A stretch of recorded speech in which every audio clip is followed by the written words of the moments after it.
Hello everyone, welcome to my YouTube channel Delightful Literature. I am Diksha. In our series of literary terms, our today's topic is allegory. Okay. सबसे पहले allegory की definition से हम start करते हैं कि allegory क्या होती है और किस लिए यूज होती है लिटरेचर में. ठीक है. It is a narration or description in which event, action, character, settings and object represent specific ideas और abstraction. ठीक है. क्या क्या चीजें हैं इसमें? या तो नरेशन है, या तो जो राइटर है वो उसको नरेट करेगा, डिक्टेट करेगा, बोलेगा.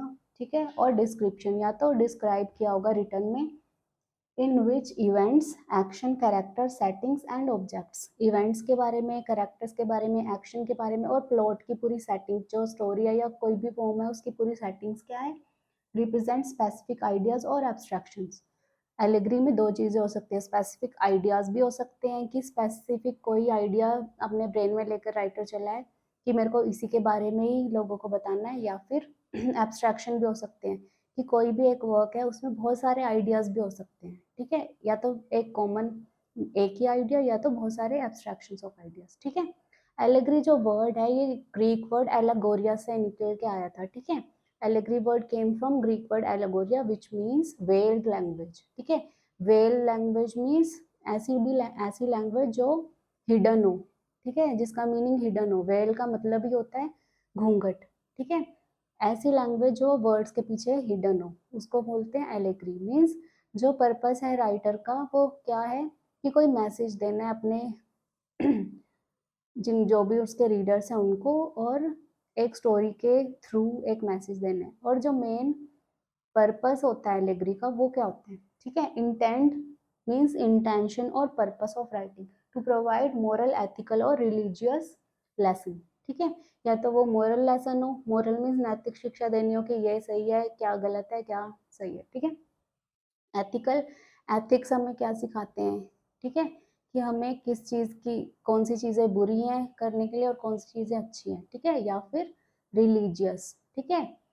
ऑल टाइम में क्या होता था, जो बाइबल है एक, ठीक है, क्रिश्चियनिटी में, उसके थ्रू लोगों को प्रीच किया जाता था. ठीक है. कि तुम्हें गॉड को फॉलो करना है, गॉड के रूल्स फॉलो करने हैं, सबको इक्वल समझना है, ये सारी टीचिंग्स दी जाती थी वाया यूज ऑफ एलेगरी. ठीक है. तो एलेगरी बेसिकली क्या है, एक टाइप ऑफ राइटिंग है in literature in which the intention of the writer is to provide any kind of information, to provide any kind of moral. ठीक है. there is a term called fables. ठीक है. fables is also a part of allegory.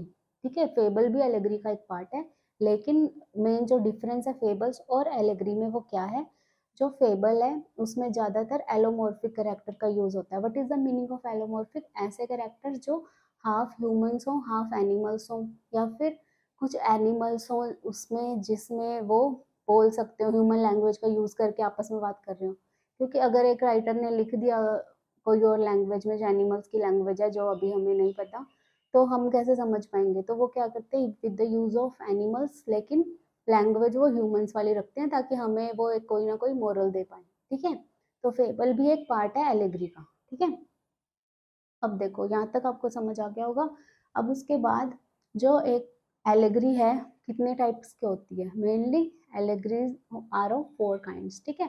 First of all classical allegory, then biblical allegory, then are medieval allegory and then last is are modern allegory. ठीक है.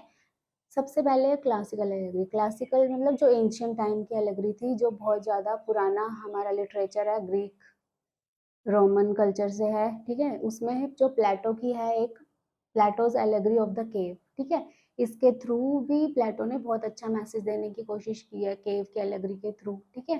जिसमें उन्होंने ये बताया हमें कि जो रियल वर्ड है वो, जो दूसरा वर्ड है हमारे इमेजिनरी वर्ड है उससे बहुत ज़्यादा अलग है, और हमें खुद फाइंड आउट करना पड़ेगा कि ये क्या है, क्यों है, कैसे है. ठीक है. तो इसकी स्टोरी है, मैं किसी और वीडियो में आपको बताऊंगी. ठीक है.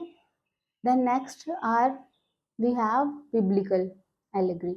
Biblical, the word came from Bible itself. जो बाइबल में बहुत सारी स्टोरीज के थ्रू सिंपल एक मेन उसका गोल क्या था बाइबल का, कि जो एवरेज लोग हैं, सिंपल लोग हैं, उनको प्रीच करना, गॉड के लेसन उन्हें समझाना. अगर वो बहुत ज़्यादा डिफिकल्ट लैंग्वेज में उसे लिख देते या बहुत ज़्यादा डिफिकल्ट साइकोलॉजिकल टाइप की स्टोरीज लिख देते तो वो कॉमन मैन कभी भी समझ नहीं पाते। तो वो बिब्लिकल एलेगरी में उन्होंने क्या किया, कॉमन वर्ड्स का यूज करके कॉमन कैरेक्टर्स को लेके एलेगरी टाइप में स्टोरीज लिखी और एक मोरल हमें प्रोवाइड करने की कोशिश करी। ठीक है, उनको बोलते हैं बिब्लिकल एलेगरीज।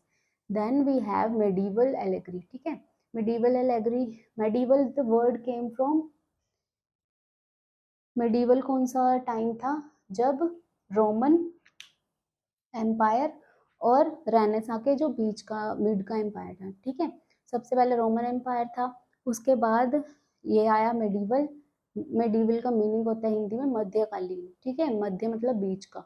और उसके बाद हमारा आया था रेनेसा। रेनेसा क्या था, रिवाइवल और रीबर्थ ऑफ लिटरेचर, जब लिटरेचर ने सबसे ज़्यादा ग्रो किया। ठीक है, हम इंग्लिश लिटरेचर की बात कर रहे हैं यहाँ पे। ठीक है, तो वो जो रोमन और रेनेसा के बीच का टाइम था वो कौन सा था, मिडीवल। ठीक है, और क्लासिकल की एग्जाम्पल आपको मिल गई, Plato's allegory to the cave, biblical की बाइबल इटसेल्फ, उसमें बहुत सारे एग्जाम्पल है।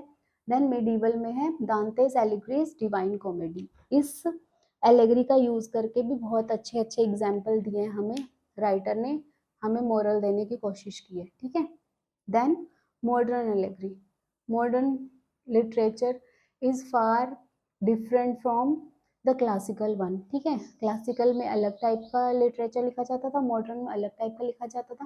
और मॉडर्न में क्या है एग्जाम्पल इसकी, one of the most prominent work in English literature the Alchemist by Paulo Coelho. ठीक है, और उसके बाद है एक और वर्क जो किसने लिखा है, जीन पॉल सार्त्र ने, जिसका नेम है नो एग्जिट। इन दोनों वर्क्स में भी हमें कोई ना कोई काइंड की हमें मोरल प्रोवाइड की गई है। तो ये दोनों वर्क्स को भी हम किसके अंडर कंसीडर करते हैं, एलेगरी की। ठीक है, तो ये था हमारा आज का टॉपिक एलेगरी। जो ये वर्क्स इंक्लूड किए हैं इससे रिलेटेड वीडियोस आपको मिल जाएंगी, वो मेरे चैनल में सर्च करना ताकि आप इसको और ज़्यादा अच्छे से समझ पाओ। ठीक है, इसके अलावा आपको कुछ भी समझ नहीं आए तो मुझे काइंडली कमेंट करके बताओ। Thank you for watching, see you in the next video.